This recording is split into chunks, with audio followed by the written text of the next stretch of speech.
বলিউড অভিনেতা সাইফ আলী খানের সঙ্গে সাক্ষাৎ হয়েছিল গত মঙ্গলবারই। অভিনেতার সঙ্গে দেখা করতে হাসপাতালে গিয়েছিলেন অটোচালক ভজন। ছবিতে দেখা গেছে হাসপাতালের বিছানায় বসে আছেন সাইফ, বাড়ি ফেরার জন্য প্রস্তুতি নিচ্ছেন। নির্ধারিত সময়ের মিনিট 5 দেরিতেই ঢোকেন ভজন। হাসপাতালে ঢোকা মাত্রই সোজা তাকে নিয়ে যাওয়া হয় অভিনেতার কক্ষে। দরজা খুলে দেখেন বিছানায় বসে নবাব।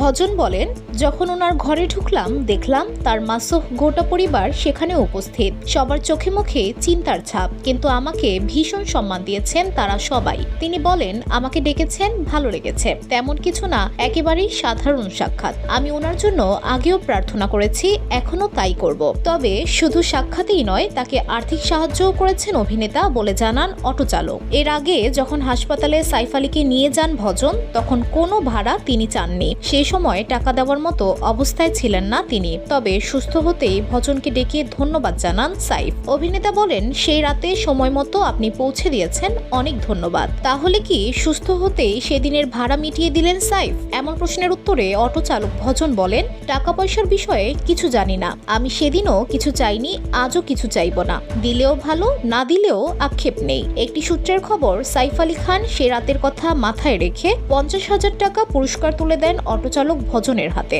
যদিও এর আগেই এক স্বেচ্ছাসেবী সংস্থার তরফ থেকে ভজন 11,000 টাকা পুরস্কার পেয়েছেন।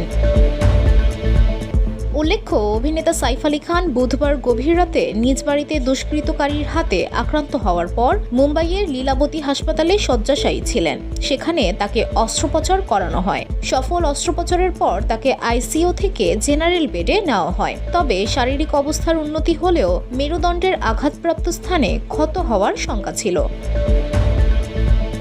অবশেষে 5 দিন হাসপাতালে থাকার পর সুস্থ হয়ে মঙ্গলবার বাড়ি ফেরেন অভিনেতা। আর এই পতৌদি পরিবারের নবাবকে মুমূর্ষু অবস্থায় হাসপাতালে নিয়ে যান অটোচালক ভজন।